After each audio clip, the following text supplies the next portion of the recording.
Welcome to Fitzdog Radio Special Edition from San Diego, California, home of the Padres, formerly the Chargers. They had the Chargers. Chargers sucked. We bought them, brought them to L.A., became a fucking great team. Hey now. Sorry, guys. They do not bring up the Chargers when you're here in San Diego. They get very upset. But they're very white. It's an extremely white city. It's the kind of city that white people come to and they go, I don't know what it is about this city. I fucking love this city. And then they move here and they're like, oh my God, I haven't seen any diversity. It's creepy. And it's nice. So people walk. Everybody goes for walks, power walks with yoga pants and bucket hats. You know, serious walkers with the wraparound sunglasses and the Brooks shoes. So we had a great weekend, sold out all the shows. Thank you guys for coming out to the Comedy Store in La Jolla. Great fucking club, great staff. Best member of the staff, of course, is my niece Julia, who moved out here from New York about 6 months ago. And I, in a desperate act of nepotism, got her a job as a waitress here, and she loves it. She's good friends with all the other servers, and they love her. Everybody loves her. She's the best. She's just the coolest, funnest, outgoing chick. So we had a lot of fun together. About to go play golf with her and my other cousin, Anthony, and his wife, Kelsey. And then I got one more show tonight, and then I'll head back to L.A. after the show. About a 2-hour drive. I'll listen to some Phil Hendry podcasts. C.G. Marinan did a great job featuring this weekend.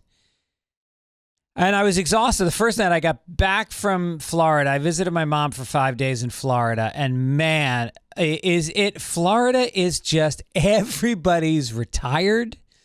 Everybody's complaining, and all you do, I love being with my mom. She is so dear to me and so precious to me, and she makes me so happy. But Florida is so boring. You literally, the expression kill time, you get out an AK-47 and you just try to annihilate time. There's too much time. And you're trying to make less of it. You're trying to hide it, bury it, swat at it, blow it up. Just too much time. So we went to Yankees game, which was fun. It's, spring training. So we went down to the Jupiter. It's called the Chevy something stadium. And it's just a great little stadium. Maybe it holds 5,000 people or something. And everybody's into it. It's all Yankees. It's all New Yorkers. So it's all like Yankees hats and Derek Jeter jerseys. And it was fun. We got to our row. Guy at the end of my row recognized me, which was very nice. And but the worst part about that is he's with a couple friends, and then they're kind of expecting you to be funny. And I'm in baseball mode. I'm in like trying to keep the stats, trying to keep track of who's I don't want to be funny. That's the whole thing about Florida. And then I meet my mom's friends at the pool, and they all look at you like, all right, so say something funny. But their idea of funny is very different than my idea of funny. It's a little like East Coast ball bustery, which I am, but in a different generation style of it. And I just don't. I'm on vacation. I don't want to be funny, anybody. Just want to chill out. I want to be sad, pensive. So then we went to a movie the next day, just killing more time. And we saw this movie. It was actually kind of great. It was just a tearjerker. We didn't even know it was playing. We just literally walked into the theater. And it was a Hilary Swank movie called Ordinary Angels. And there's a woman who's sitting next to me, and she's like this old, fat Jewish woman with like the gravelly, I've smoked for 50 years voice. And she just keeps, it's just a mindless, take me away kind of movie. And it's very sweet. You're definitely going to cry. Hilary Swank is just the best. And so she just keeps saying like, that wouldn't happen. This isn't right. Yeah, that doesn't look like Colorado. And then, so then all this, it's a magical escapade where you have to kind of believe it's based on a true story, but obviously they brush it up a lot. And there's a girl that needs a kidney, and she's about, I don't know, what is she, 7?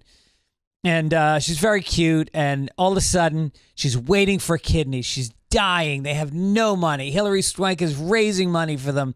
All these, like, crazy fundraisers that you go, like, yeah, that didn't happen. And then all of a sudden, it's like Christmas night. They get the call. She finally moved up to number 1 on the list. But she's got to fly to Omaha, and they're in whatever shit town they're in. So the local news suddenly makes a plea to the town. Does anybody have a helicopter to get her to the plane? So some guy in a helicopter lands it in a field. They take like a sports utility vehicle on off roads during a like once in a decade blizzard, somehow get there. They take the helicopter to the airport, but now the runway is buried. And so everybody in town gets a shovel and the whole town makes a runway strip. And then she takes off and she gets there and she gets the kidney. And now she wakes up the next morning in the hospital room. Family is all around her. Her eyelids open. There's balloons in the room, sunlight streaming in. And she smiles and you're fucking crying. And the old Jewish woman goes, "It's a blizzard. Where are you going to get balloons?" And my tears of sadness turned to tears of laughter in a split second. And I just love this woman. So go see it. Yeah, if you're looking not to be challenged, go see it. It's fine. Everything's broken at my mom's house. She's got the toilet seat that you're taking a piss and it just comes down like a guillotine on your cock. It just comes down and you have to try to catch it with your hand before it hits you in the penis. And so there's that game. And then we get into the car and I'm going like, I'm fucking hot. My mom's like, yeah, me too. I'm like, yeah, but we got the air conditioner all the way on and it's not even that hot of a day. I'm steaming. And then I realized she got the seat warmers on. And she has had them on since the day she bought the car. Had no idea how to turn them off. So has just been sitting in a hot seat in Florida for the last year with this car.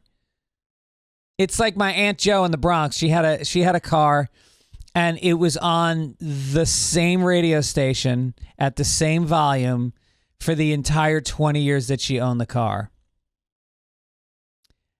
What else was funny down in Florida? Oh, the other thing is like the elevator conversation. If you ever want to know what the weather is outside, you don't have to go to an app on your phone. Just get on the elevator and somebody's going to say, "Oh, it's like 86 now. Yeah, it's supposed to rain tomorrow around 3 o'clock. Then you can just get off the elevator and go, "Okay, got the weather." That's the only conversation that happens in that elevator. It reminds me, and then you go to the pool, and they're so sweet. My mom is like the belle of the ball at this building. People like, I was swimming laps every day in the pool, and then people would go like, "Oh, did you move in here?" I'm like, "No, I'm not quite there yet." And they go, "Why?" I go, "Well, I'm here visiting my mom." "Well, who's your mom?" "Pat Fitzsimmons." "Oh my God, you're Pat's son? Are you the one in New York or the one in California?" "Oh my God." And it's so sweet. She's just the most liked person, and I love that. And people really take care of her. She's had some health issues in the last couple of years. A lot of outpouring of care, and it's great. But they complain, and it reminds me of that old Borscht Belt joke where the waiter comes over to the table of old Jewish women and goes, "Ladies, is anything all right?" All right, St. Patty's Day is coming up. That's always a fun one for me. Used to march in the parade with the Ancient Order of Hibernians with my grandfather from Ireland, Florence McCarthy. But instead, we do the St. Patrick's Day show in L.A. this year. Killer lineup. March 16th, we got Harland Williams, Annie Letterman, the the Sklar brothers, Laura Keitlinger, Mike Gibbons will be up there. I'll be up there. And we have a special, kind of a huge name guest stopping in. So it's going to sell out. Get your tickets at fitzdog.com. Also coming out to Boca Raton, Florida, Misner Park on April 3rd. Then we got Tampa Side Splitters, April 4th through 6th. I'm also coming to Mamaroneck in Pittsburgh. Tickets at fitzdog.com. And we also want to say the support for Fitzdog Radio comes from Game Time. Game Time is the shit. If you like to go to concerts, but you don't like that stress, there's always that stress when you go to a concert of like, am I getting ripped off? Am I buying too late? Am I buying too early? What's going to happen with the prices? Well, Game Time is your way to kind of like hang out, watch the prices, zoom in.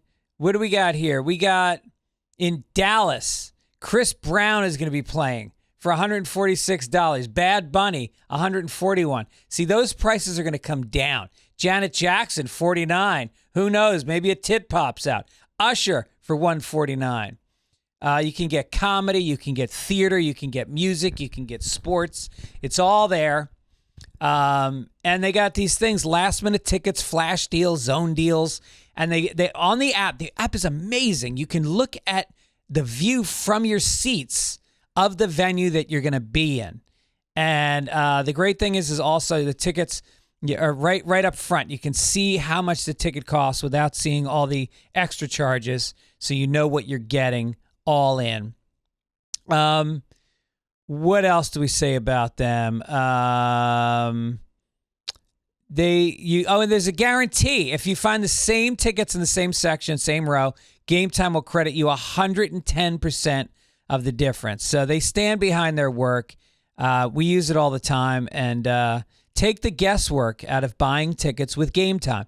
Download the Game Time app, create an account, and use code FITZDOG for $20 off your first purchase. Terms apply. Again, create an account and redeem code FITZDOG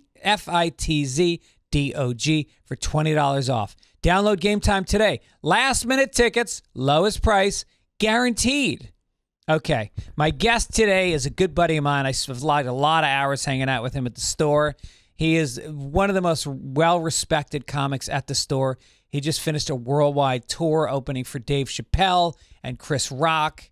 They love him. He did like 200 dates last year with them.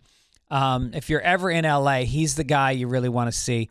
Nobody does crowd work. I shouldn't say nobody. Ian Bagg is great. There's a few people that are great, but this guy is at the top of the craft. He used to open for Dice, and he had a special on Comedy Central that Bill Burr produced. Used to be on, I just do David Spade's show, Lights Out, with him. So anyway, check it out. Here's my chat last week with the great Rick Ingram.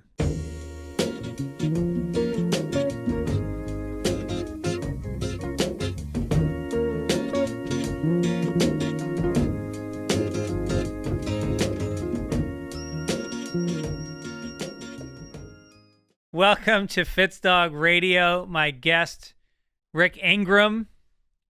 Hi. Kind of looking like a queer in that shirt. Well, I don't want to say that I'm looking like one, but I'm certainly feeling like one. Yeah. And it's nice. It's good to be a part of Hollywood again. I wish I was gay. I swear to God, my life would be so much more fun. Just from doing crowd work, talking to the gay guys, their perspective on life is really a superior, let's have a good time. No worries, no kids. There was a couple, they'd been together for 15 years. They spent 4 of it in Europe, and they said when they were in Europe, they had a rule that they could just bang whoever they wanted. I'm like, oh, that seems dangerous as can be. Yeah. But, okay. When in Europe? They said like 8 years ago they were there. Damn. And I said, well, so what do? You just go out to the club and meet dudes? And they're like, yeah, we're gay. I was like, oh, safe answer. I wonder if you're gay, how much, because sometimes you see gay couples and they start to look more and more like each other the longer they date. Like, they grow together. I think they grow together. I think they're borrowing each other's clothing. Right. I think maybe if you're a narcissist, you seek out somebody that looks like you. Yeah. All right. I mean, I think the best part about it is that it still makes everybody tremendously uncomfortable to talk about. Yeah. So as these dudes are just being honest and like telling you their story and having fun, the people around them are all looking at them like, Fox News was right. Yeah. Spreading it all around Europe. Right. Spreading what? You're right. They're Europeans. They're just doing exactly what you would do with women if you allowed got the green light. Yeah. Why do you think gay men are freer than straight couples? I mean, I guess it's just a double testosterone. So yeah. Motives are the same. Right. There's less of the trying to passive aggressively manipulate. Right. I don't know. Women tap the brakes. Men don't tap the brakes. There's no brakes. Yeah, and I only know from a straight perspective, but interacting with my other friends, we're always trying to push the boundaries. Yeah. You don't want to be the first one to be like, all right, that's too far. Yeah. So maybe it's the same deal. Right. Maybe sexually they're like, well, let's see how far we can take it. Yeah. And that just doesn't work in a You're right. heterosexual world. Just doesn't. It is great, though, as far as crowd work goes, which you are, in my mind, the best crowd work person out there. I appreciate it. I mean, there's a lot of people that are doing it. Yeah. A lot of them are giving it a bad name. It's a kind of an oversaturated market of bullshit at this point. Yeah. And everyone's like, you got to put out clips. I'm like, I don't know. I want to be a part of this sea of terribleness. That's a shame because, Ian Bagg is putting those clips out, and then Ian is up there with you. Ian is Ian's a great. master. Yeah. And he's putting out the clips, and he's starting to pack in He's starting to get big rooms. Fuck. That means I should probably do it. Look, I'm not here to take your inventory. I think a website might be a start. Yeah, it'd probably be good. Maybe a Wikipedia page would be somewhere to go. Do you start your own Wikipedia page? Yeah. It feels like there needs to be like a creepy person who's in charge of that. And then you have to go in and change it. All right, so ask Paulie to do it for you. Oh, you know what? Actually, that might be the best viral clip of all time. Is just clips of Paulie filling out people's Wikipedia. He has no knowledge. He's known me for 20 years, knows nothing about me. I think he's from Iowa. Nope. And he has like a bunch of like farm animals and stuff. Like, no, that's son-in-law. You're thinking of your movie. Right? He's in the army. That's also you. Yeah. That was Andy Dick, man. But really, I mean, it is a shame because, well, the store is going to put cameras in, and then you don't even have to worry about dragging your own video camera, and they'll just shoot it. That'd be nice. And you post it, and people can see what you do is it's such a different level than the guy that walks up to somebody and goes, what do you do? I'm a plumber. I roll to the other side of the room and then frozen because they're not even ready. Dude, especially if it's something unusual. My favorite is and a lot of people will do it. They'll just ask where they're from. They respond. You can tell they have no frame of reference whatsoever to respond, and then they just go, that sucks. And then give the smile around. Yeah. Nothing makes me angrier than the smile around after a that sucks. Right. Yeah. This dude, Jimmy Pidd, used to kill us. He'd just go, where are you from? And they'd be like, from Dayton. Dayton? Where's that? Ohio. Ain't never been there. And that was just his go-to. It was like, he thought it was like a Rodney Dangerfield catchphrase. And the like 4 comics in the back would just die. Yeah. And everyone else in the room would be like, what? Yeah. Ain't never been there. Where? Miami? It's like, where is that? That's a pretty big place to be, man. Yeah. I remember I met Henny Youngman once. You remember Henny Youngman? Yeah. I was at the Friars Club in New York. And I was a kid. My dad was a member, so I used to go to the Friars Club when I was a kid. Wow. So does it still exist at all? No, it just closed last year. Wow. Okay. Because they was all old people by the end. I mean, there used to be in like 2005, these 2 old dudes used to come to the Comedy Store, and that was we were from the Friars Club. Oh, really? And I go, oh, are you guys still doing stuff? Kind of. Yeah. And that was what they were implying almost 20 years ago. Well, that's the LA club. The LA one, this is the one in New York. The one in New York was the real deal. Like It was like Sinatra was there with fucking Henny Youngman and Milton Berle. Right. And Jack Carter and Alan King and all those guys. But by the way, guys, no women allowed. Well, they had a certain level of respect back then. Yeah, for society. Yeah. I mean, hookers, they'd have bachelor parties with hookers.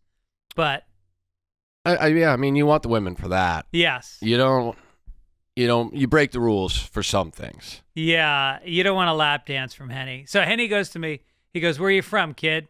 And I said, "Tarrytown, New York." He goes, "I thought they closed that." And then he just turned around and walked away. And I was 11. I thought it was the funniest thing I'd ever heard in my life. That's a great line when you're 11. You're like, damn. You closed it? It doesn't work for Miami. I really don't know if he was cocked and loaded with that before he asked the question. Right. Or if he had a different answer for different types of places. That was places. his go-to? Yeah. Yeah. Yeah, because you see a lot of that. One of the other annoying things, and people all the time go, "So that was all off the cuff?" And I go, "No, it wasn't all off the cuff." But there are people who consider themselves crowd work comics that the entire set is just setups for their bit. Right. And it's like, that's fine. But then they go off stage and people are like, "Oh my God, was that all off the cuff?" And they're like, "Oh yeah." You never know who's going to be out there. I'm like, yeah, but if you ask them a question about where they went on vacation, right? Like you're Jay Leno or something. Is there anything funny happened to you on vacation recently? Yeah. Like, ugh. But there's just so many terrible levels of crowd work.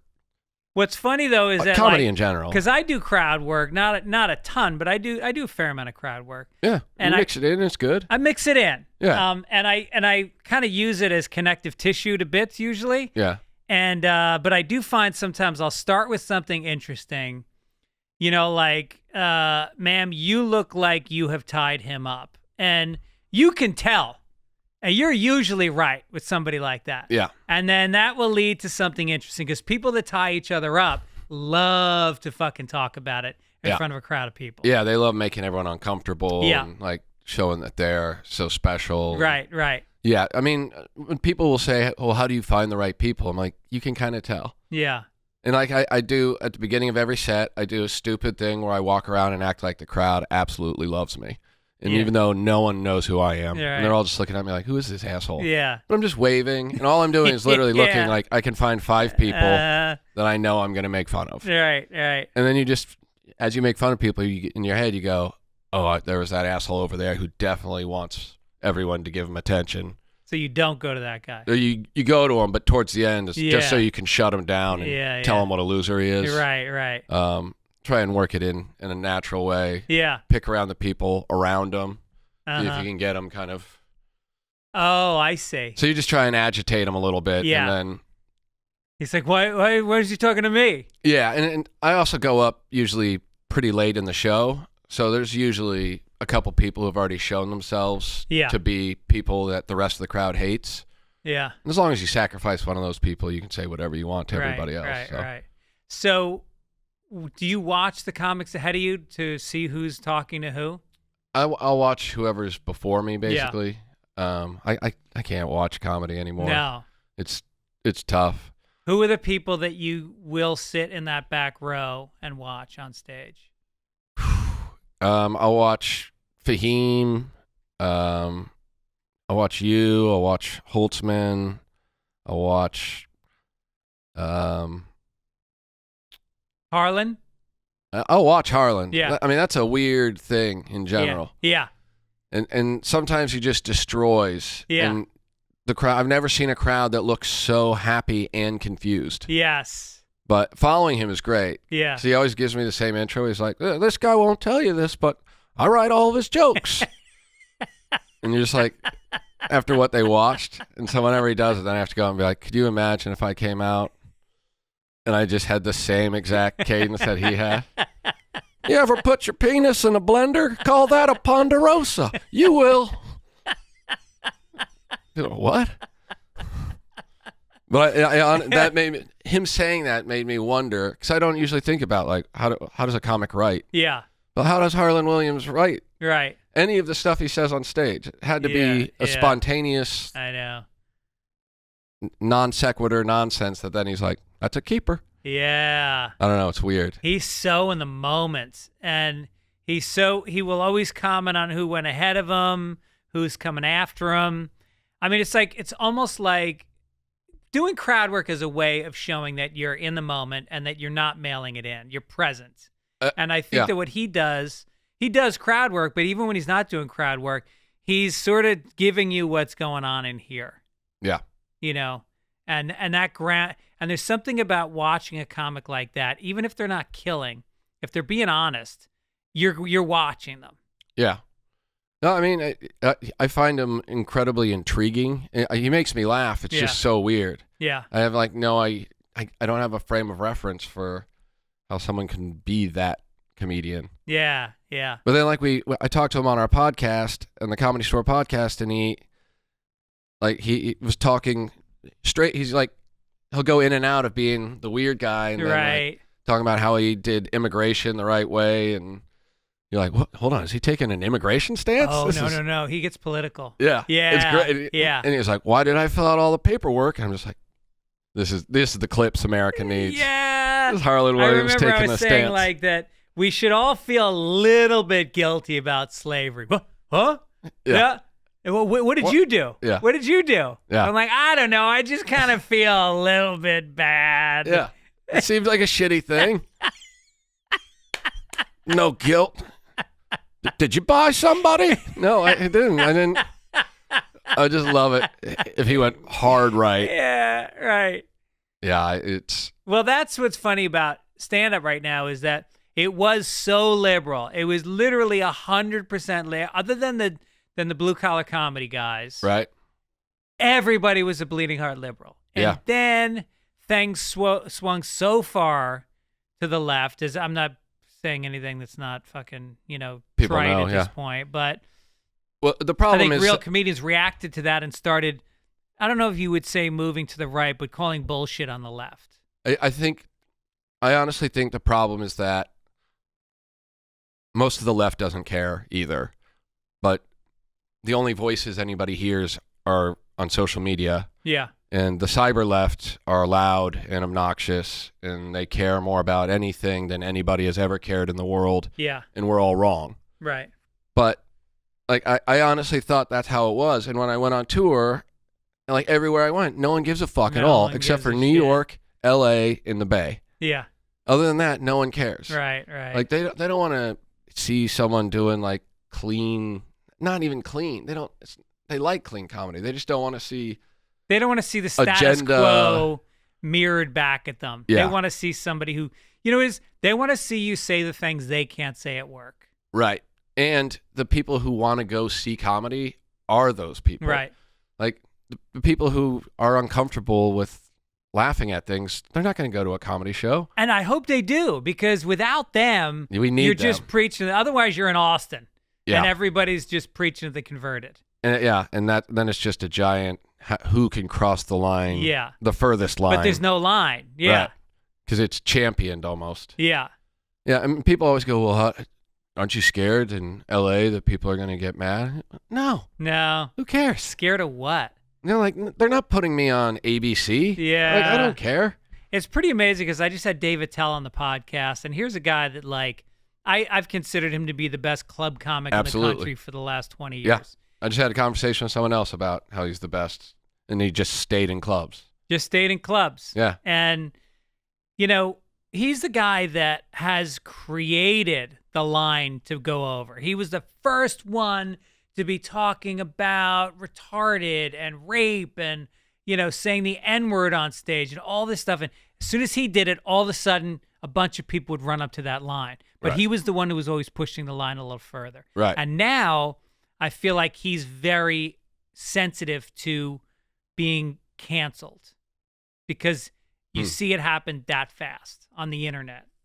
You know what, though? But he's one of those guys that I think if he got canceled, he'd get 1.5 times as many ticket sales. Right. Because, I mean, just looking at the people that we know that were maybe a little bit of something and then got canceled and then have blown up. Yeah. Because what's going to happen is you're going to get an automatic explosion of people from the other side of, whatever it is that are going to go, oh, I like him because they don't like him. Yeah. And then some of those people are such huge douches that they're eventually going to be like, well, I don't really like this guy. Yeah, I forgot to check in and see if I actually like him. Not the concept of him, but him. And so you'll lose some there, but you're still going to gain people who are like, all right.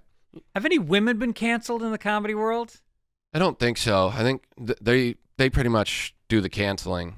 Yeah. And so it's probably like an under, they don't do that out in public. They're going to passive aggressively cancel them by spreading lies about them through their own. I think Amy Schumer sometimes, they're always trying to cancel Amy Schumer. Yeah. And she's another one who just doesn't give a fuck. So yeah. She's like, all right, cancel me. Yeah, right. And she just grows from it. Yeah. She gets stronger from it. Yeah, I think it's just about never apologizing. I think, I shouldn't say never. There's circumstances where, I think you should apologize if you feel bad. Right. And if you're just apologizing because people think you should, then you should never do that. Right. But I mean, like, I've said things before that I'm like, oh, that was kind of shitty. Yes. And I wouldn't feel, I didn't apologize, but I wouldn't have felt bad if like a person came up to me after the show and been like, hey, what you said was kind of fucked up. Yeah. And I would have said, I honestly didn't know I was hitting the nail on the head. Right. I was kind of throwing it out. Sorry. Yeah. My bad. Yeah. You're a victim of comedy. I don't know what to tell you. You're right. It's also, there's a part of me that is, I want to be on the line, just over the line. Like that's my happy place in comedy. Right. But I also was raised Irish Catholic, to be very polite, to care about people, liberal household. And so when I did a joke, it wasn't even a joke. I told a true story in Portland. I'd gotten a massage the day before from a blind masseuse. And I told the story just truthfully. I didn't even fucking bend it. All I had to do was talk about her. She literally had her elbow on the table next to my shoulder, pushing it down into the table. Just shit like that. And then I'm walking and I'm selling my stupid pins after the show because I'm a hack. And out. How dare you like money? What an asshole. Trying to feed those fucking hacky kids. Yeah. And so this woman comes out with a cane and she was with somebody and I was just like, oh, fuck. And there's that moment where you go like, I'm the worst person in the world. Yeah. But you're not. It's just, I guess you got to understand that like a gay guy, if you're teasing him, is aware that comedy is about pointing out what's unusual and in a way celebrating it. Yeah. I mean, I never, like, a lot of times I'll do a thing where I find like bros. Yeah. Like just dudes you can tell are douchebags. Yeah. And then I'll ask them if they're gay. Yeah. And they always get really defensive about it. And to me, that's hilarious. Yeah, and the crowd thinks it's funny. And the dude will be like, hell no. Right. And if you get something like that where you're just like, oh, you're so straight that you're outraged. That's hilarious to me. Yeah, that's great. And so I do it. And I recorded a thing in La Jolla like 15 years ago just so I had a thing. And I put it on YouTube. And I never even went back and looked at it. Yeah. But I was on tour, and we were doing shows at the Dolby, and the Red Hot Chili Peppers were there. And Anthony Kiedis comes up, and he's like, hey, so they told me you're the opening act and stuff, so I watched some of your clips. And I'm like, oh, cool. And he's like, you kind of made those guys uncomfortable by accusing them of being gay. And I'm like, what clips are you talking about? Yeah. And he's like, I don't know. It's like from far away in La Jolla. I'm like, oh. Yeah. So I'm like, oh, and so I tried to like kind of explain it to him. Yeah. But I'm just like, well, I knew they weren't gay. Yeah. But I knew it would make them uncomfortable if I asked if they were gay. Yeah. So it was really about making them uncomfortable. And he was like, oh, that's interesting. And I'm like, is that interesting? And then he came up to me after the show and he was like, I get it now. You're bullying for the right reasons. Is that what he said? I'm like, yeah, I'm trying, man. I just like making people uncomfortable. I don't know. That's amazing. Yeah. So I'm in my mind. I'm like the thought of him watching YouTube clips, just the shittiest YouTube clips. Yeah. But I don't know. He wanted to be prepared for, I guess, what he was going to see, and he was like, "Man, I don't want this guy to bully me." That's amazing. I'm trying to think of the Chili Peppers if they've ever had anything misogynistic or homophobic in their music. They kind of don't. They're so LA. It's like, I mean, they were incredibly cool. Like they were one of those famous people where I'm like, oh, like they're all right. It's like a weird, they don't act like they're better than everyone, but And I saw him on 60 Minutes, and they mostly all got sober because they lost one or two band members. Guys, yeah.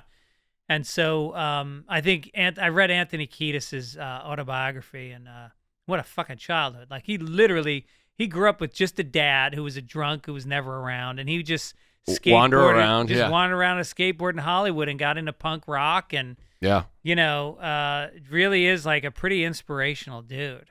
And then Flea is just a musical fucking genius. Dude, he's the coolest too.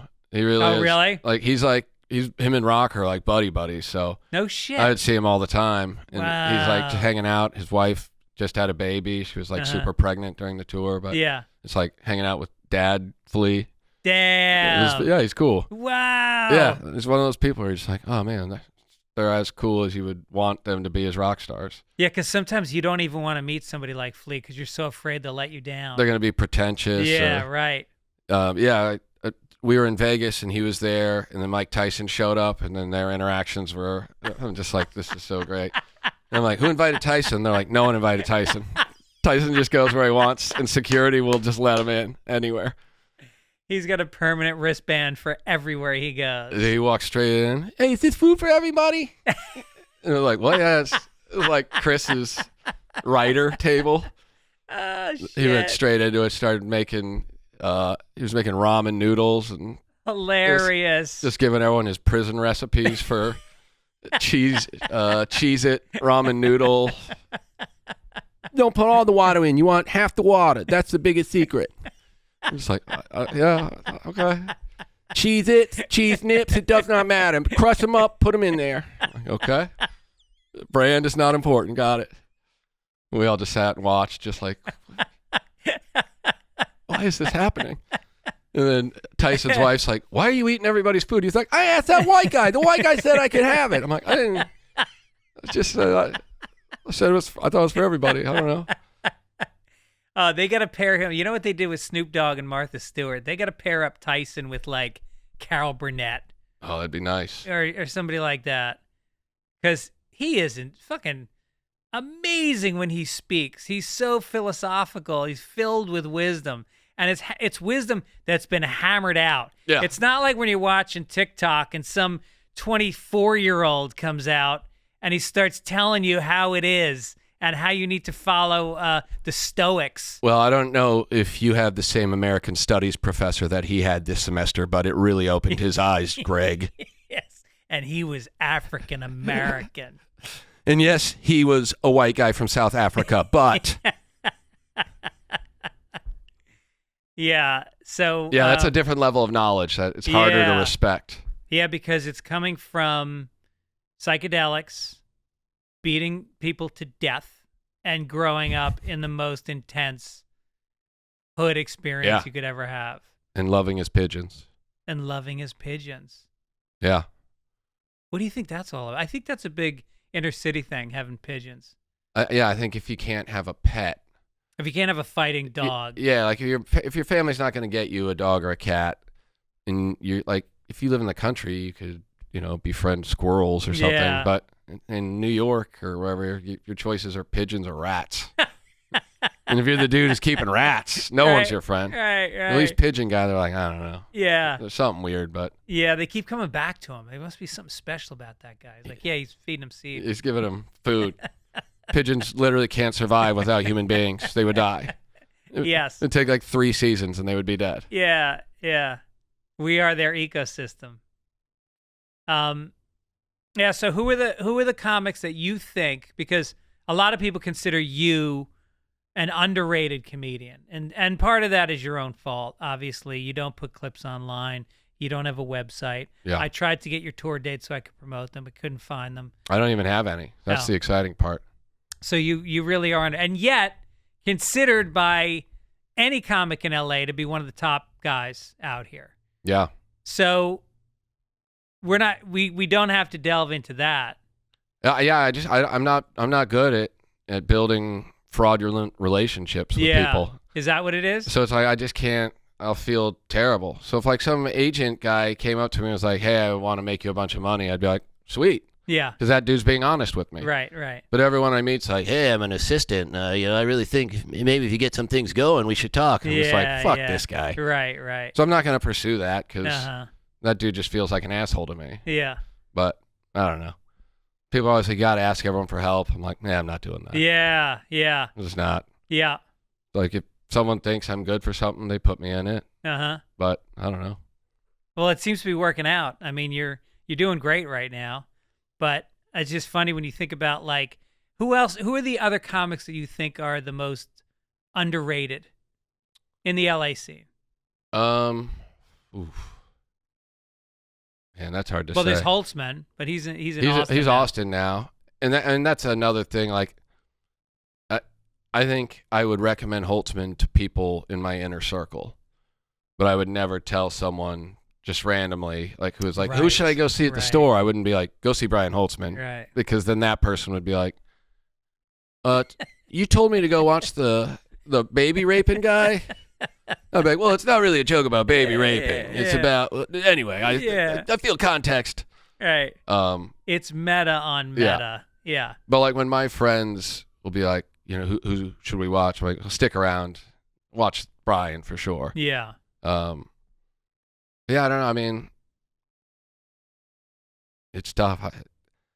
Fahim. I think Fahim's great. Fahim. Yeah, he's amazing. I keep thinking Fahim's going to have a big year. Yeah. He's one of those dudes where it's like, when I started comedy, I had this naivety that I thought people were funnier. Like, they were just funny people. Yeah. And they said funny things a lot. And I didn't realize that, like, 60% of comedians weren't funny in the slightest. And they were just pretty good at learning to be a comedian. Right, right. And so it's like, I would see guys kill with the same 30 minutes for 10 years. Yeah. And like they kill every night, but it's the same 10 minutes. Right. But Fahim's one of those dudes where, like, if you watch him once every 2 or 3 weeks, you're going to see at least 5 minutes of new shit. Right. Which is like on par with everyone else who's been doing it for 10 years shit. Yeah. Right. So like, that's cool. One of the biggest things for me is I hate feeling like I'm watching reruns. Yeah. Especially comedians that I don't find funny. Then you're just like, oh God. Yeah. Am I watching Mad About You reruns right now? Right. Whatever it is. Yeah. But yeah, he's one of those dudes. He's funny, and he's such a good dude off stage. Like, you root for him. Right. It's funny. I don't have any qualms about loving a comic as a person and fucking hating their act. Like, I can be friends with a hack. Some of my dear friends are hacks. I mean, I think it's just harder for me to be friends with people in general. But yeah. I mean, yeah. If someone's a hack, can you be friends with them? Yeah, I could do it. Yeah. But they would have to be a really good person. Right. They would have to be like an element where I'd be like, I would be friends with them outside of comedy. Right. And then you can just pretend. Yeah. But there's people that, for whatever reason, I don't understand, think that I like them as comedians. And it's one of the thing that hurts me the most is when they'll say it out loud. And they'll just be like, man, I'm glad you like me. And I'm just like, yeah. And then you got to do an intro for them. Yeah. Oh, man, this next guy. That's hard. That's the thing people don't understand about the comedy stores. There's no host. So each comic brings up the next comic. Yeah. And you look on the list, and sometimes you see a name, and you're like, how am I even going to do my set, knowing at the end of it what a bald-faced lie I'm going to have to tell? You guys are in for a treat. This next comic come up is a favorite here. That's always a sign. Yeah. They're a favorite here. Here. Just here. And for a long time, people would just be like, this guy is a Comedy Store legend. I'm like, I've only been here for 6 years. Yeah, what does that mean? Right. I hate legend because I've been doing it 35 years. Okay. And so the word legend will get thrown around just as a way of, it's like when they call you old school. Yeah. Old school and legend just means they're putting you on a shelf. Yeah. What they're doing is putting you on an iceberg. And they're setting you out to sea. Right. I think Don Marrera hates it too. Yeah. I remember watching him in the OR when someone brought him up. This guy's a legend. Yeah. Oh, good. An old comic. That's what everyone in the room thought. Legend. And then the moment you said someone who's not incredibly famous, therefore getting legend for a different reason. Right. This next guy's been grandfathered into this show. I still love talking shit about Argus at the Comedy Store. Yeah. Oh, yeah? And he just destroys now. Yeah. And so it's almost ironic when I make fun of it. But wait, explain who Argus is, because this is a really interesting story. Argus was a comic. Argus Hamilton. He got to the Comedy Store in like 75 or something. So it had just opened, basically. It just opened. He was there in like the first 5 years, and young, good-looking kid from Oklahoma. Started doing Tonight shows and all that, partying, got more into the partying. Meanwhile, started developing a relationship with Mitzi Shore. Romantic. And they were kind of off and on, but they partied. They did a bunch of blow, and they did what people did in the 70s and the early 80s. And he partied really hard, and then at some point they broke up, but they stayed close. And even as Mitzi kind of drifted into like a dementia, he would go over and visit her all the time. And so they still had this personal relationship. So 20 years ago, I showed up and I got a job as a doorman, and they're kind of telling me about what's going on. The club is doing terrible, and I make fun of things all the time. That's just kind of what I do. And so I was talking shit about one of the terrible paid regulars at the time, and someone was like, hey, you shouldn't make fun of paid regulars. I'm like, yeah, but that guy sucks. Yeah. And they're like, all right, just don't make fun of Argus because he's kind of like off limits. And so immediately I'm like, well, now we got to make fun of Argus. And Argus was always nice. This is 20 years ago? 20 years ago. Yeah. And he'd like corner me. Oh, well, Rich. And then he'd start telling me some story about all the headshots. And so I just sat there and took it all in. Uh-huh. And then I went on the road with Paulie, and I would always yell at Paulie as Argus because I thought it was funny that when Paulie was a kid, Argus would be like a drunk dude at his house. Yeah. And so then Paulie started making me do Argus on the morning radio. Uh-huh. And so they'd be like, one of their morning radio's ongoing gags was to try and make Paulie look stupid. Yeah. And so they'd always be like, hey, we're going to do Trivia Bowl today with Paulie Shore. Yeah. And then Paulie would be like, yeah, I brought my friend Argus Hamilton's going to do it. And then I would just do the thing as Argus, never introduced as Rick. So they're just like, who's this guy? Yeah. And I would just destroy whatever their stupid Trivia Bowl was. That's It'd be amazing. Like history questions. And they thought they were going to ask like Pauly Shore about General Pinochet and things, but instead they get me rambling as Argus Hamilton. Well, not only that, but General Pinochet had one hell of a laugh. And the people, who is this? So then I started doing it at the Comedy Store for on everybody. Stage. Yeah, I would just do it on stage late night, or I'd do it off stage because I was drunk. And then it got to the point that a bunch of old Comedy Store people would show up, and I would do it to them, and then they loved it. Yeah. And I got hammered with Robin Williams one night because I was pretending to be Argus. So it's just like, that's amazing. There were like all these things, and then one of Argus's biggest things though is that he's sober. He got sober in the mid '80s, and he's been sober ever since. So when Johnny Carson died, my impression started drinking again, and then it became drunk Argus. Uh-huh. And then I would just go on stage like 2 comics after Argus and yell about whatever Argus said, and like. Was he aware of all this? Yeah, eventually he found out. Yeah. And then he'd call me, Rich, hey, it's Argus. Listen, a buddy of mine was at the show the other night, and he said one of the young pups was really giving me the business. And the way he described him, it sounded to me like you. I was like, oh, yeah, that was me. Sorry, Argus. And it was like, you mind telling me what you said? I just said that you used to fuck the owner, and you fucked her so good in '85 that you still get spots in 2005. Well, that's not too far from the truth. Just wanted to make sure we didn't have any bad blood. Go, no, just having fun. All right, buddy, I'll see you around the store. All right. And I get one of those calls like every 7 or 8 months. Hey, had another friend stop by. Yeah. And that's amazing. Yeah, he's great. And he always gives me, well, if the Golf Channel ends up picking up my show, I'll definitely work you on it. I'm like, it's been 20 years, man. Heard that? He's told me about the golf show. I don't think the golf show's getting picked up. So it's just so people know, Argus to this day. Yeah. Mitzi's been dead for 8 years. Yeah, something like that. And he continues to, like a ghost is booking the show. He's still on not every night, but now, few nights a he's up week, there a few right? nights a week. And what's amazing is it wasn't great for audiences for a while. yeah. Just because it's kind of an out of touch comedy style. Like his style is still kind of an 80s style. Yeah. But post-COVID, he kind of came out and like embraced that he's this kind of creepy white boomer, Yeah. and it really sells. Yeah, it does. He's like, he really owns it, and it's Yeah. like he's having fun. He's like telling everyone to have fun, and Yeah. so it's like And he's writing like a fucking madman. nonstop. Yeah. He's not doing any of the old shit he did. Uh-huh. I saw him do for a couple years and stuff. Like, No, he's got But shit he's right out of the crushing it, man. newspaper Yep. and doing well. Everybody loves him. He doesn't hang out.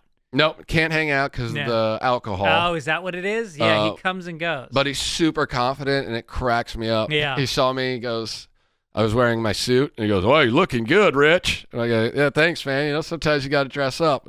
He goes, "Well, the word on the street is that 2 people here are shaking the walls, and I think you know who they are, buddy. Keep up the good work." And I'm Two like, people are shaking the he was implying that me and him are shaking the walls. That's the word on the street. I just was like, "All right, man, have a good night." So excited that Oh, that's that confidence. amazing. Someday when he dies, God rest in peace. I hope it never happens. But when it does, you are speaking at that funeral. I hope so. You're gonna come from the grave and say goodbye to everybody one final You know time. what? That is really the dream. Yeah. Is to show up. Well, got the bottle of Jack in hand.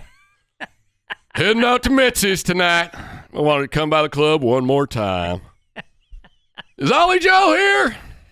You're not there yet, Argus. You're not there yet. You're still on Earth. Ollie Joe's dead, right? Yeah. Yeah.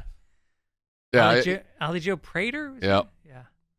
Jesus. And Ollie Joe he was basically like Hank Williams Jr. of comedy. Yeah. And he had incredible energy, allegedly. Was like contagious, would cause contagious laughter. Yeah. But would go on the road and literally do 55 minutes of his hour was just straight stolen bits from the other comics at the comedy no store. Shit. He would just like take people's bits, and then it was like the I make it better theory. Yeah. Was he a Kinnison guy? I think he might have been. Might have He been might in have that he might inner have circle. predated Yeah. Kinnison, but Okay. yeah, I don't know when he died. But he definitely was of that outlaw kind of era. So if you were working the door 20 years ago at the store and you've only been passed for 6 years, what happened during those 14 years? No, I got past the first year. You didn't get past 6. You're a regular. Yeah. You've been a regular for 6 years. I've been a paid regular at the comedy store for 20 years now. Uh-huh. I got past like 4 months after I became a doorman. Oh, okay. Got it. Yeah. So you've seen it all. Yeah, I've been there forever. When you were a low-life door guy, who treated you the worst? Oh man, Eddie Griffin. Really? It was that era. Eddie was always pretty shitty. Uh-huh. He would come in. He'd have like 4 cars. You mean like managers and hangers-on? Yeah, and it was just entourage usually. Yeah. And then he would show up. They would steal champagne from the walk-in cooler and then put it in their SUVs. And then he would go on stage and do 3 hours. Yeah. And most of the crowd, there was never really a crowd. There'd be like 20 people there on a good night. Yeah. And an hour into a set, there would be 5 people left. And meanwhile, the entire lineup, people that were dying to get spots, that had jumped through hoops to get a 15-minute spot, aren't going on that gone. night. Yeah, I mean, easily out of the 12 people on the lineup, 9 of them wouldn't go up. Yeah. And I mean, he wasn't even doing bits. He was just drunk, and he liked to say he was philosophizing. Uh-huh. And it was a lot of making. He was kind of Trumpian, and like he would just make statements that everybody knew weren't true, but it was just like, what are we supposed to? All right. Yeah, and you got a problem with that? You should know I went to Harvard and Yale. You're like, what? In my mind, I'm like, I know he's from Raytown, Kansas City, and that he definitely didn't go to junior college, let alone. Yeah. I was like, what? Why did you go to Harvard and Yale? you were unhappy with the education at Harvard, so you. I could have been a mathematician. Like, I think that guy to this day, when he does a club, he gets a new pair of sneakers. Yeah, I believe I heard that in writer his dressing story. room. Then there are a certain type of Nikes. They're like $200 sneakers. Yeah. And every week he comes home with another pair of sneakers. Same ones. Yeah. Yeah, I mean, some of them are insane. Dice used to get 3 cartons of Benson and Hedges, and he didn't smoke. He had quit smoking. And then he'd be like, get the cartons. I mean, why are you taking the cartons? And then for a while, he would just do unlit. He would just hold it. And I'm like, why don't you just ask for like 2 packs? Why do you need... I don't understand. Why do we every single city get 30 packs of cigarettes? Yeah. What was Rock's rider like? It's pretty normal. It's like sandwich stuff and and he'd have writers on the road. Sebastiano ever come out, or Chuck Sklar? Those guys? No. They're his guys. Who's the first guy?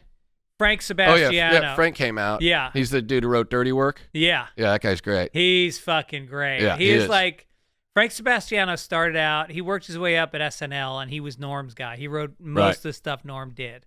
And then he was writing for Letterman, and he's the only guy that was writing remotely for Letterman ever. Wow. And Saturday Night Live ever, and he was doing both at the same time from L.A.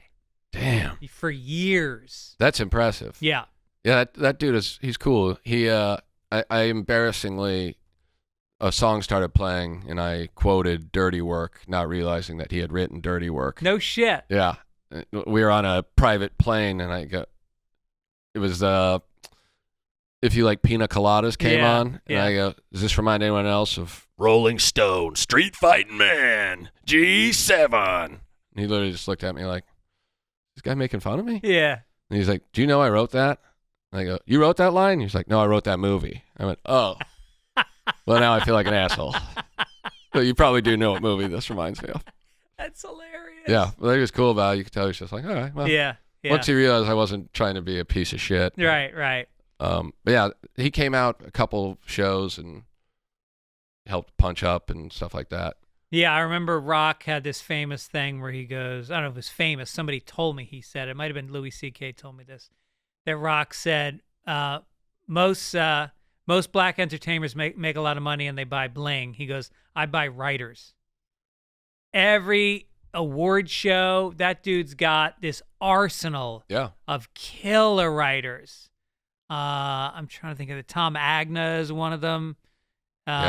And it's all white writers. I remember when he did Oscars years ago, the one where he made fun of, what's the guy? Jude Law. Yeah. And Sean Penn got all offended by it. Just so our host knows, Jude Law is one of the most respected actors. Oh, right. And he was like, it's a joke, man. Mm-hmm. It was a joke about how many movies Jude Law is in. Right. But when he was writing for that, he had like Richard Jeni and oh shit, like his writer room came in. I'm like, holy shit! Yeah. It was like the biggest names of the '90s, basically. Well, and Louie used to write for him a lot back then. Yeah. And if you write for him, you get a Rolex watch that says "Fuck you, Chris Rock" engraved on the back of it. Nice. That's a dream. You didn't get one on the tour? tour? No, I didn't. Right, you must not have been crushing. No, I don't think I count as a writer. I was given associate producer credit on the special, which I was. Were you really? I was surprised to find out. Yeah. No shit. No, I mean, I was the opening act, so I'm like, pretty people were like, sweet. what do you think? I'm like, I don't think they put opening act on the. Yeah. Like, I don't know. And then I saw it at the end, said associate producer. I'm like, oh.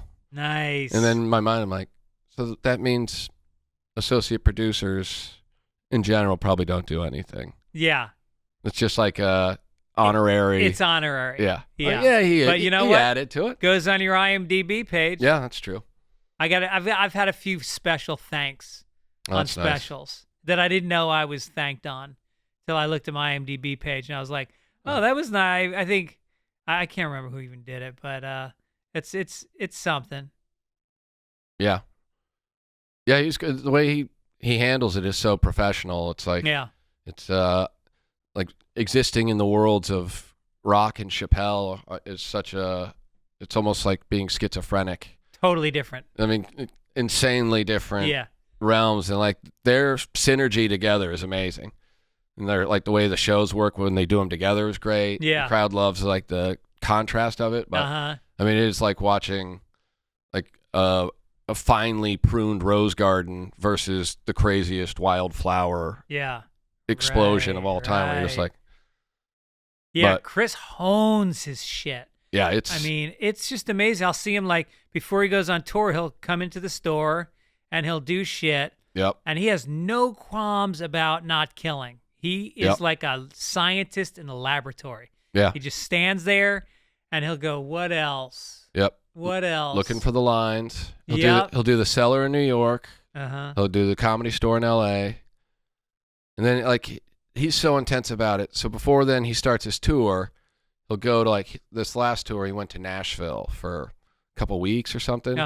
He wants to test out the jokes he's been doing in the big cities. Yeah. In a neutral American place. Right. That's good. And then kind of rebuilds him there a little bit. And then from there does a tour that you just kept extending. Yeah. We ended up doing like 150 shows. And really? Yeah. 150 Were you on it for the whole tour? Whole tour. No shit. I didn't do... I got bumped by Chappelle at Madison Square Garden. Oh. I got bumped by... Kevin Hart. Kevin Hart did... Kevin Hart and Chris did shows together. Okay. So they did arenas in New York, and I did 3 of those, and then I got bumped off of the last 2. Barclays in Brooklyn, I got bumped off of also. And then, other than that, though, did all the shows. And I got bumped out of Liverpool. Oh, you did? Yeah. Because Jeff Ross, they booked Jeff Ross as well. And you can only have one angry white guy, I guess. So, I don't know if I'd call Jeff an angry white guy. Yeah.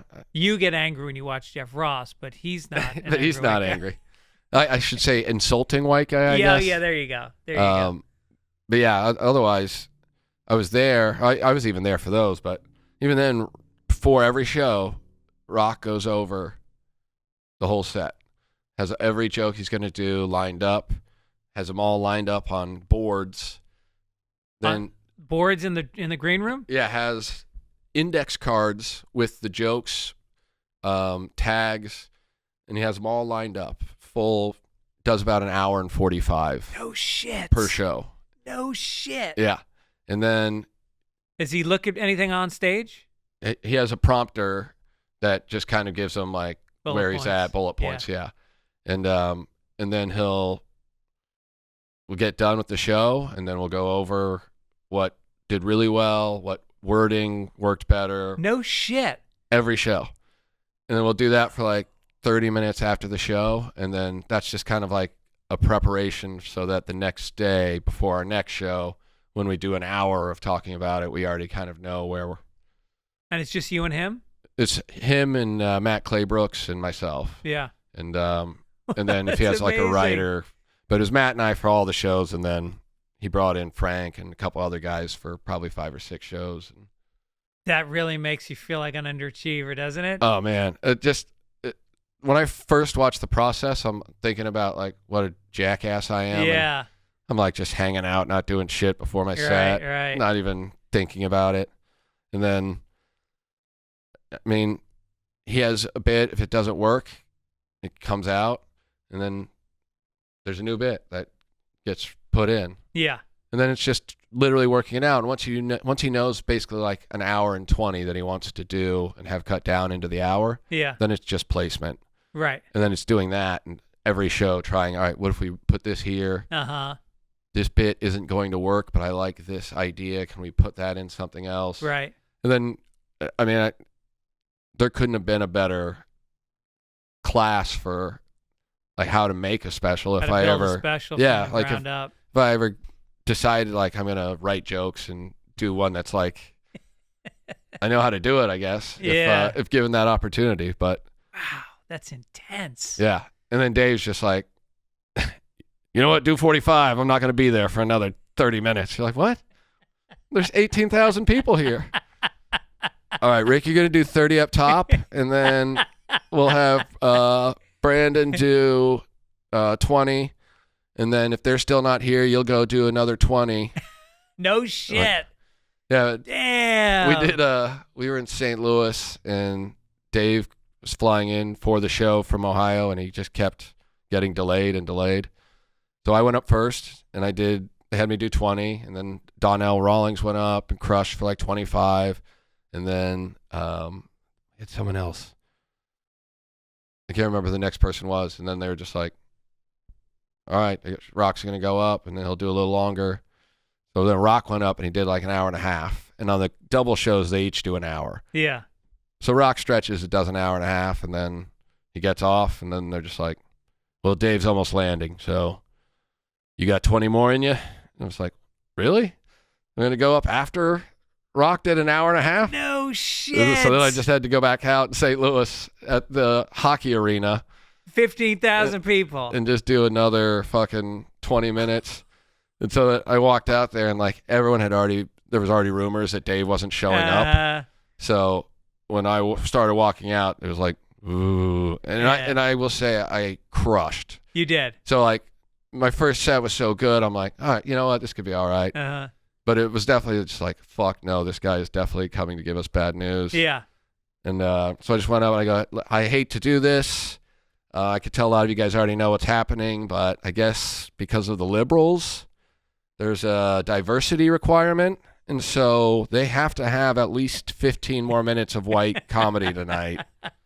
And then everyone started kind of laughing. And, and then I just immediately started hard attacking the same person I had finished attacking. Perfect. Like I had a vendetta. Yeah. And I'm glad I get the chance because this pervert. Oh, that's amazing. And then I just kept going. And then eventually on the monitor, they flashed up, Dave's here. And I just went, all right, have a good night, everybody. Let's keep the show going. And then how long did he do? And then Dave did like 45. So there was like a 3-hour show. I mean, the show started at 8 and it probably ended at 12:30. Yeah. I mean, it was 4 something. Damn. And Dave showed up and he walked straight in, walked right on the stage in the middle of an arena. And he was like, hey, sorry I'm late. And everyone's like, yeah. Yeah. And then Dave's crowd is just basically like a Dave Chappelle support group. They just love him. Right. And so, then he goes right into it. He's got a drink and a cigarette and everyone's on board. And no one cares. It's some white guy they don't know. Just wasted an hour of their Chris Rock, Dave Chappelle night. Right. And then when they get off stage, is Chris like off to his hotel and Dave's hanging out with his posse all night? It kind of. It's with Chris. We'll go get some amazing dinner somewhere. We'll sit around and eat steak or fish or whatever it is, and you just hang out for an hour like responsible adults, and everyone kind of goes to bed. And then with Dave, the party just doesn't stop. Like we went to Charlotte.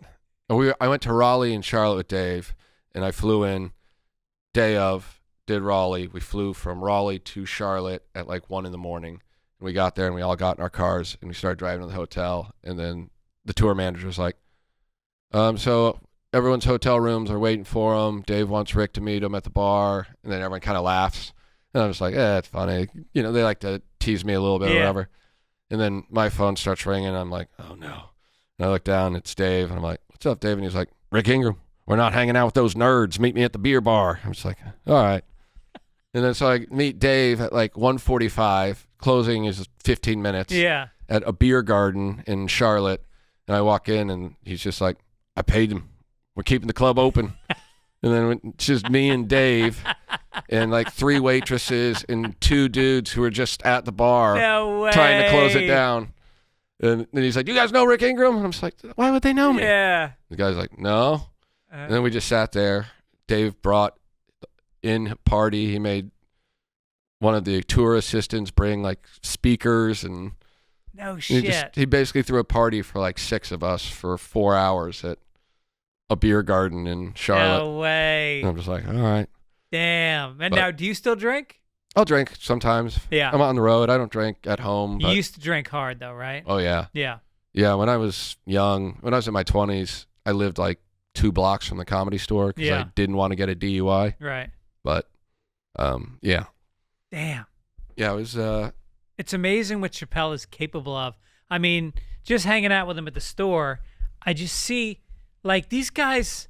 They smoke joints the way people smoke cigarettes, and drink bottles and bottles, and yet they never seem that fucked up. No, Dave can handle himself really well. It really is impressive. It's amazing. So I'm just like, okay. And then walk on stage and be prolific and on point for a set.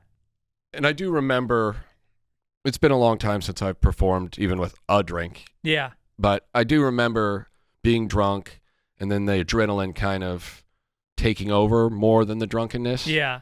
Because I only remember one time where I was definitely too drunk to be on stage. Right. And I only know because I got off stage and Paulie was like, dude, you're drinking too much. I'm like, that's not a good sign. Yeah. But, yeah, I mean, he goes to the gym and he gets some sort of IVs and he does all the stuff that rich people can afford to do, I guess. Right. No, you can throw money at a hangover for sure. I see, when you do Rogan's show, you've done Rogan's show, right? No, never. Oh, that's weird. You go on and there's a nurse practitioner and you want a vitamin D shot, all this healthy shit before you go on. And all of a sudden you got all this energy. You're sitting there for 3 hours, so you kind of need a little boost. Sure. But it's all legal. It's just like, what do you need? Right. I remember he was throwing out private nurses during COVID. Oh, that's right. When comics and people were got sick and we still all thought we were going to die if you get it automatically. He'd send people to your house. Yeah. And I remember, because everyone was really mad. Like, society was really angry at him at the time. And in my mind, I'm like, he's really paying a lot of money to just keep his friends going. So I'll give him that. He's the best dude. He's always been a good guy. Yeah. It is funny how much people hate him, though. Well, I think it's like in anything with politics, they look for a whipping person, and I think, on the left, you've got, obviously Sean Penn is kind of, the South Park guys like to fucking go after him. Right. But Amy Schumer, who is a really smart, funny, nice person, she gets a ton of shit because she's outspoken on the left. And then on the right, you've got Greg Gutfeld, who, I mean, his comedic talent really gets overshadowed by just the random hatred that he's not funny. That's not fair. Yeah, I mean, I honestly had never heard of the guy until he got that Fox show, and I watch it, and it is incredibly terrible. Yeah. But I don't understand what they think they're doing. Yes. It feels like a production fail. Yes. Like, I don't care about that guy either way, but it just feels like it's like they're trying to present public access. That's what it feels like. Yeah, the camera work's bad, the lighting is bad. It just seems like very amateurish. Yes. Where you're just like there's podcasts that are produced at such a higher level. Meanwhile, they're getting better ratings than any of the late night shows. Right. Did you know that? No, I had no idea. They're killing everybody. That's hilarious. And so, and it's amazing because it's not like I don't dig funny right-wing comedy. Like Tough Crowd with Colin Quinn was a bunch of really fucking Nick DiPaolo. Yeah. I love Nick DiPaolo. Yeah, hilarious. I don't agree with anything he says, but he's fucking great. Yeah. But these guys, they don't even pick funny people.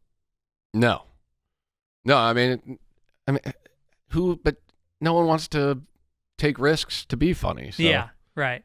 But I mean, like, is Gutfeld? He's up against late night. Yeah, I don't know the time frame, but he's beating Fallon, he's beating Kimmel. That makes sense to me, though. Yeah. Again, I don't think people realize the actual market of America. Right. Like, they're not looking to watch Jimmy Fallon fanboy. Yeah. Just like any celebrity, like, oh my God, you have so many fans on TikTok. That's so great. Yeah. Yeah. Like, I know. All right, listen, it's time for Fastballs with Fitz. This is where I ask you some questions and you answer them. Have you ever saved somebody's life? No. I had about 8 years ago, I lived in Sherman Oaks, and I had a older couple that lived in the building, and they lived down the street from me, and they would sometimes call me because they knew I was home, asking if I would, could I bring them ice or something like that. And so I would. And then one when you're morning, old, it's almost like there's a hurricane going on all the time. all the time. And so it'd literally be like, Harold and I were about to make cocktails and our ice machine's broken. And I'd be like, I'll bring you guys some ice. And it literally just became because I was home, because I was a comedian. And so one morning my phone rings and I look down, I'm like, oh man. And I answer and she's like, Harold fell. Could you please come help me get him back in bed? And I'm like, oh, okay. So I walked down there and I walk in and this is clearly not he just fell situation. Yeah. And I'm like, did you call the authorities? And she's like, no, he doesn't want me to. And he's like, and I'm like, I don't think I'm the right guy for this job. And she's like, just put him on the bed. He's foaming at the mouth. Like, he's like a 200 and something pound old man. I'm like, how am I going to get him on the bed? Yeah. So I go, we need to call an ambulance. And she, oh, fine, I'll call him. I'm just like, all right. So I walk out because I want to call because I'm like, I don't know if this lady's actually going to call him. So I call an ambulance and they come. And by the time they get there, it's getting worse. And they like have him on the cart and they're walking out and his eyes are all like fucked up even more. And I'm just like, oh man. And then I saw the wife 2 days later and she's like, well, he's dead. No. And I'm like, and in my mind, I'm like, I go, when did he fall out of bed? She goes, in the middle of the night. I just waited to when I thought you'd be awake. No. And in my mind, all I thought was, why on earth would God. I ever be the go-to for anything, let alone this? She waited it out? Because I brought you ice for your fucking martinis? He laid on the ground?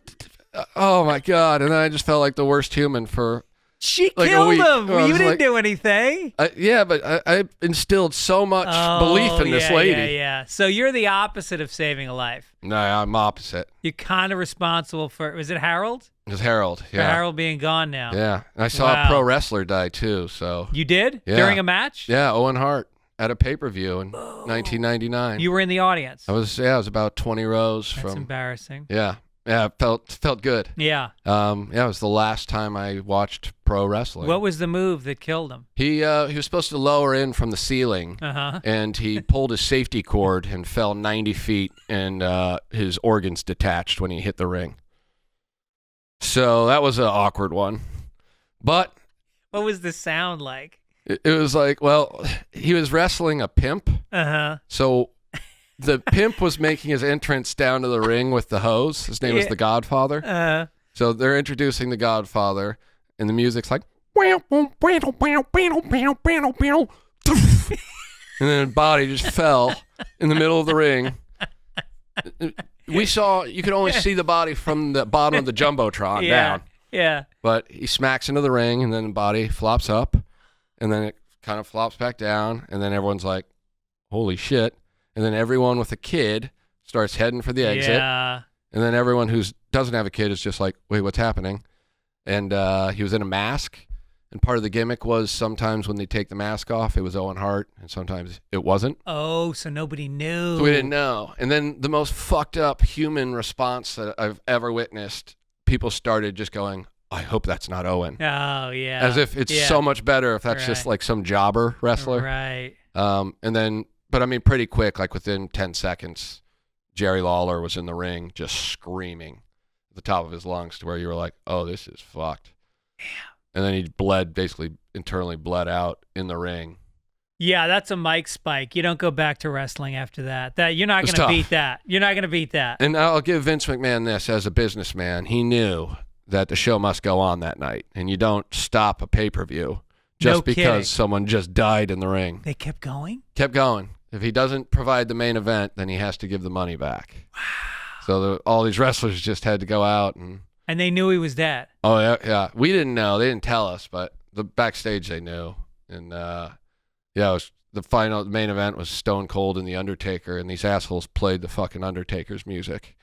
So this dude walked down, like, after his buddy fucking died. That's dark. And they clearly had worked it out. Obviously, like, this is bullshit, because they just did a... Shane McMahon got down on all fours, and Undertaker pushed Stone Cold down and pinned him. And then they all just walked out together like, fuck this. But, and at that point, everyone was just like, okay. Damn. Yeah. So I see people die. I never save anyone. That's on the record.